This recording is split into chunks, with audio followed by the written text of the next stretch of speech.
comprend. C'est comme un mur que l'on traverse. C'est la brume qui se disperse, une promesse encore plus belle, la connaissance universelle.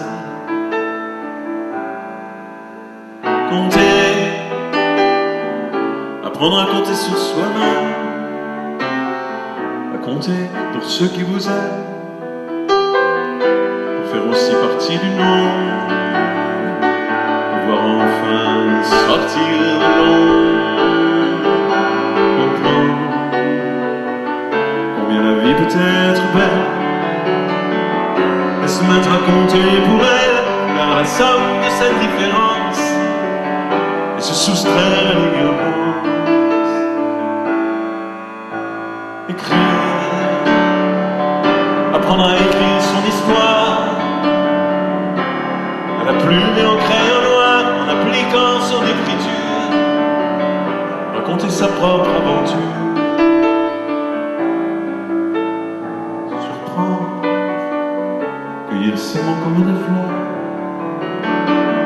semer des graines au long du cœur, confier son âme et sa mémoire à celui qui viendra plus tard. Pour cet enfant à son pupitre, tirer la langue sur le titre, écrire son nom sur son cahier, c'est plonger vers sa liberté.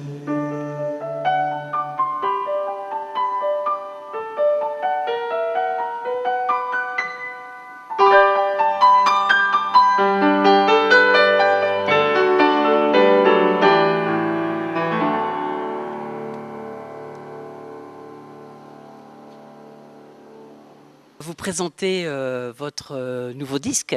Nouveau disque, nouveau spectacle. C'est-à-dire que ce qu'on va faire ce soir, c'est une avant-première. C'est l'avant-première du spectacle qui va avoir lieu à partir du 3 octobre prochain à Paris au Déjazet, au Théâtre Déjazet. Et c'est un spectacle entièrement nouveau, avec une équipe nouvelle, une formule différente, une approche complètement différente. C'est vrai que quand on regarde l'univers de votre blog, on a l'impression de dire mais est-ce que c'est bien le même Yves Duteil que l'on connaissait il y a 30 ans ? En fait, il y a eu un grand trou qui n'était pas dû à nous, qui était dû au manque probablement de communication ou d'information. Et beaucoup de gens sont restés sur le passé, n'ont pas suivi l'évolution qui, elle, pourtant s'est poursuivie pendant toutes ces années, avec 80 concerts par an, avec des nouveaux albums. Et je pense qu'aujourd'hui, tout d'un coup, je ne sais pas pourquoi, on a l'impression qu'on revient à la surface des choses visibles, et que là, on constate l'évolution qui a eu lieu en fait depuis 30 ans. Alors, on a appris aussi à travers votre répertoire de chansons que vous étiez un neveu de Monsieur Dreyfus. Un petit-neveu d'Alfred Dreyfus, oui, absolument. Ça faisait partie de ma vie. C'était comme une zone d'ombre. L'histoire de Dreyfus a connu diverses fortunes et infortunes. Donc, à un certain moment, l'innocence de Dreyfus n'était pas réputée comme étant établie. Donc, à un moment donné, je me suis déclenché. Je me suis dit, bon, je suis son petit-neveu, j'ai peut-être un rôle à jouer. Il faut peut-être que je me mouille un peu, que je mouille la chemise et que j'aille dire aux gens que Dreyfus était innocent. Et à partir du moment où j'ai eu l'idée de faire cette chanson, ça m'a vraiment habité pendant plus d'1 an avant de commencer à écrire le premier vers. Et puis j'ai écrit la chanson et depuis, il y a eu les festivités pour le centenaire de l'article de Zola, J'accuse. Et ces festivités ont été l'occasion de démontrer aussi au grand public que Dreyfus était effectivement innocent, que c'était connu de tous les historiens.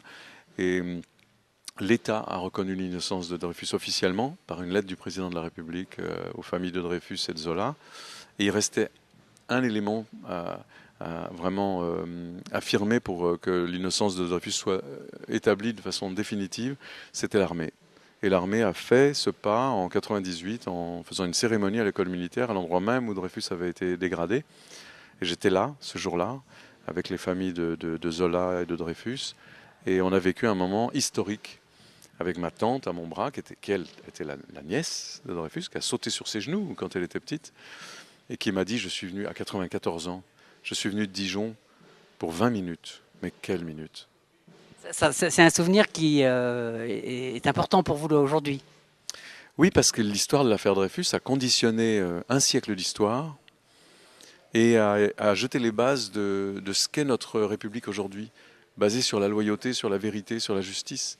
L'affaire Dreyfus était le prototype d'une machination qui était organisée par l'État, par l'armée, par les ministères, par toute une classe de gens qui voulaient faire apparaître un juif comme coupable parce que c'était la meilleure solution pour tout le monde, sauf pour lui, bien sûr. Et je pense qu'à ce moment-là, grâce à Zola, qui a écrit ce fameux article, J'accuse, la République française s'est honorée de donner plus d'importance à la vérité qu'à la raison d'État.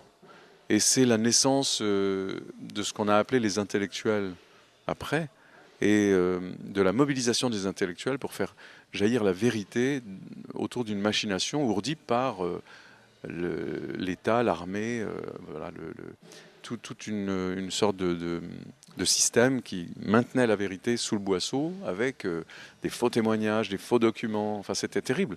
Et Dreyfus, lui, a vécu ça pendant 12 ans, avant que l'affaire elle-même, qui a duré 100 ans, ne s'éteigne par le jaillissement de la vérité.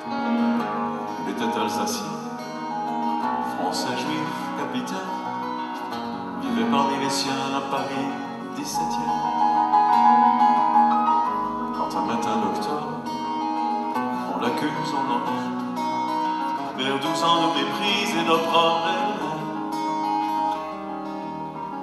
traité plus bas qu'un chien, laissé dans l'ignorance de tous ceux qui sans fin luttaient pour sa défense.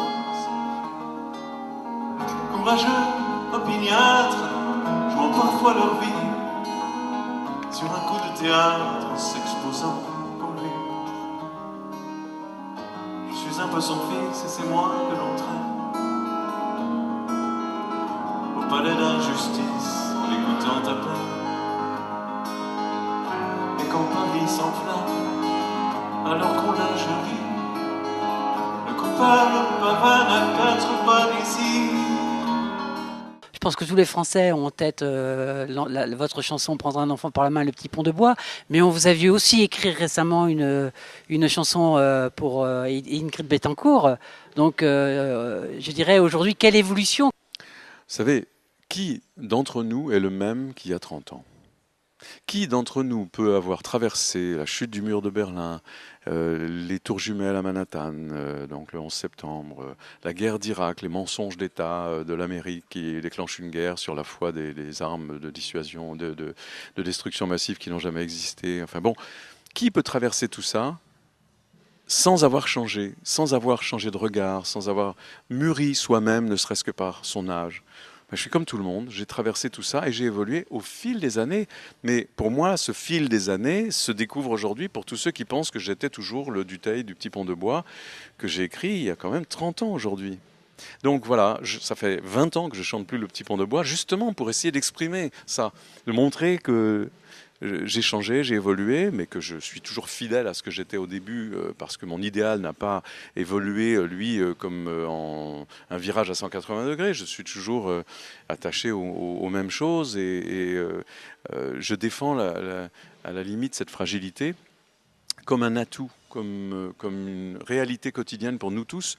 En fait, le monde aujourd'hui, il est devenu fragile. Le climat, les banques qu'on croyait mondialement solides s'effondrent. Les tornades atteignent des villes au point d'être obligés d'évacuer des villes de plusieurs millions d'habitants.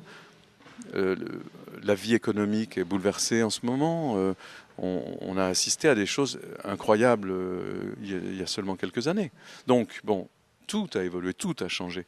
Et moi, je suis, en tant qu'artiste, le reflet de cette évolution et de ces changements. Donc, il était logique que j'évolue, et ça a commencé en 1985 en écrivant La langue de chez nous, après une conversation avec Félix Leclerc où je me suis rendu compte que la francophonie était peut-être en danger, pour nous aussi, pas seulement pour les Québécois. Et donc ça a été la première prise de conscience qu'une chanson pouvait être aussi un outil pour faire changer certaines choses, avec beaucoup de modestie, un peu comme une fourmi dans une fourmilière, mais avec tout son poids de fourmi, et comme un grain de sable dans le désert, mais avec tout son poids de grain de sable et de gouttes d'eau dans la mer, tout ce qu'on veut, mais en étant conscient qu'on a chacun un poids, un rôle à jouer. Alors ça a commencé comme ça, puis ça s'est poursuivi pour les enfants du monde entier, Dreyfus, la tibétaine, une chanson sur Yitzhak Rabin, une autre sur la chute du mur de Berlin. Et aujourd'hui, un artiste différent forcément, mais un artiste d'aujourd'hui.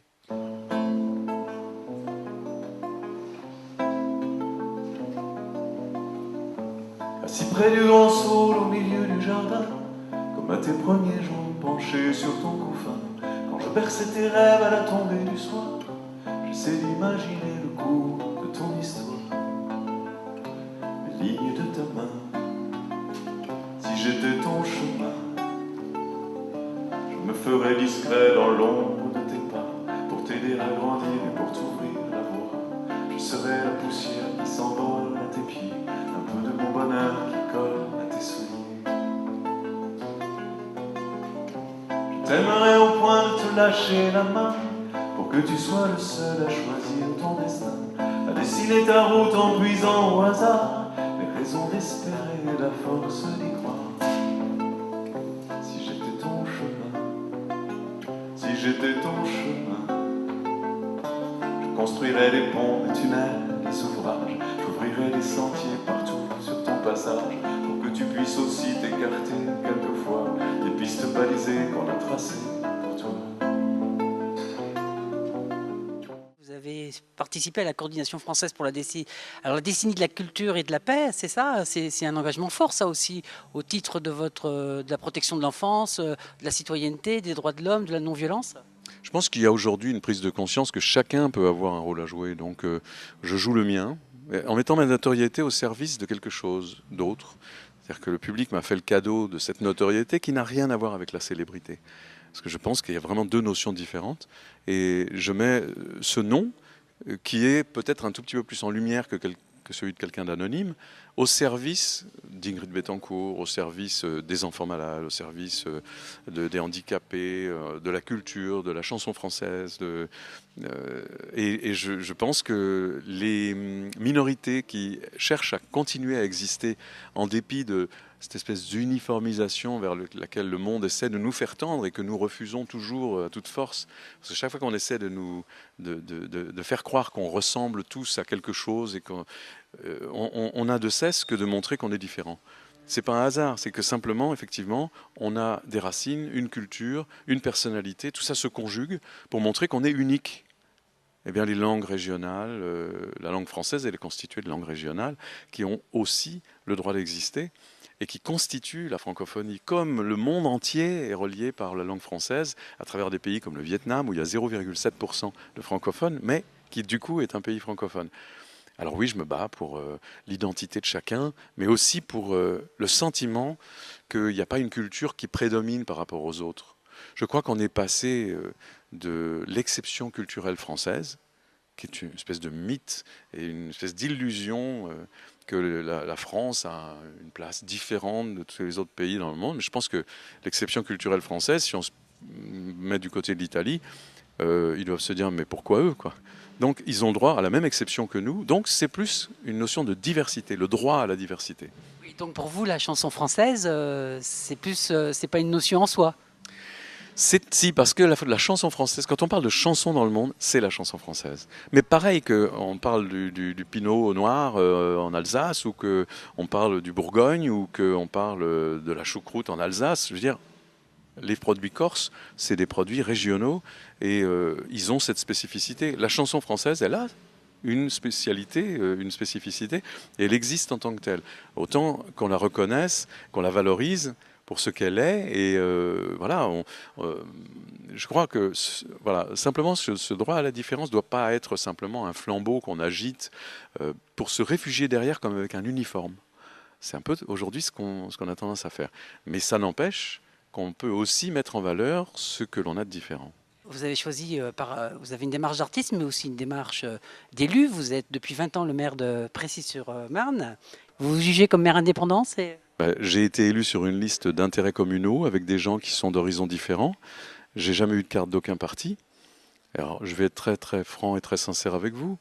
Oui, je me suis engagé derrière un homme Mais je ne me suis pas forcément engagé derrière une idéologie pour autant. Et si j'ai essayé d'être utile en termes d'engagement citoyen, c'était un engagement citoyen, c'était pas un engagement idéologique. Et j'ai toujours gardé cette indépendance qui fait que, oui, non, je n'ai jamais eu de carte d'aucun parti. Alors, ce soir, donc, dans cette première, on va découvrir quel Yves Dutheil? L'artiste. Avant tout, l'artiste.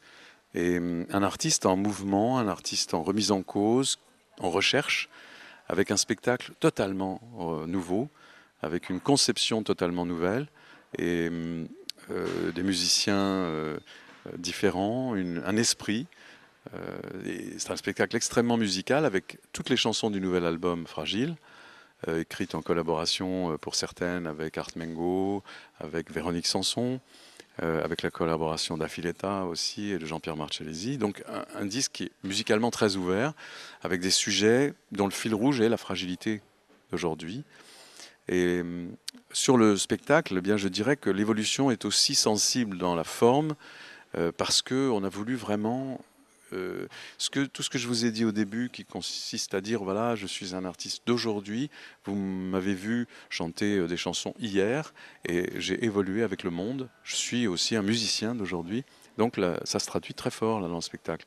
Donc je prends beaucoup de plaisir, et j'essaie de partager ce plaisir avec le public. Et ce spectacle de ce soir, c'est l'avant-première du spectacle que je vais donner aux Deux Jazets pour ma rentrée parisienne, et qui sera le point de départ de la tournée qui va durer maintenant plusieurs années. Donc c'est un spectacle entièrement différent. Juste un détail, parce que ça me semble important de dire qu'il y aura aussi des points de repère de chansons anciennes dans le spectacle. Hein. C'est pas juste des chansons. Ah oui, il y aura quand même quelques reprises. Mais bon, parce que je crois que le public a besoin aussi de se retrouver. C'est un mélange de fidélité et de nouveauté, donc il y a de la fidélité aussi.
Sécher ses larmes en étouffant de joie, comme un enfant s'éloigne.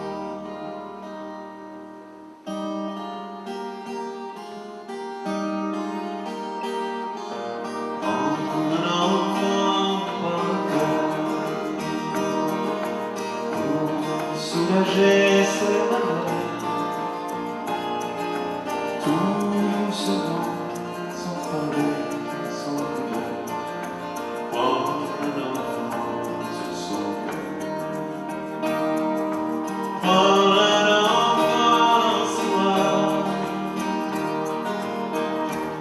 Mais pour la première fois, verser les larmes en étouffant ta joie, comme un enfant contre soi. Ce que j'ai envie de dire aujourd'hui, j'ai envie de dire que je suis inquiet pour l'avenir, que les artistes sont des témoins de leur temps, mais des témoins qui tiennent compte de toute la réalité de leur temps, avec sa fragilité, son espoir, sa lumière, et que dans les pires moments, je crois, il y a de la lumière à cueillir et du plaisir à partager. Donc c'est pas un spectacle grave ni triste, même si parfois les sujets sont graves ou difficiles, c'est toujours festif. Et voilà, je crois que j'ai envie aujourd'hui d'être à la fois un artiste du présent, mais aussi de l'avenir, parce qu'on est en mouvement et on a envie que ça bouge.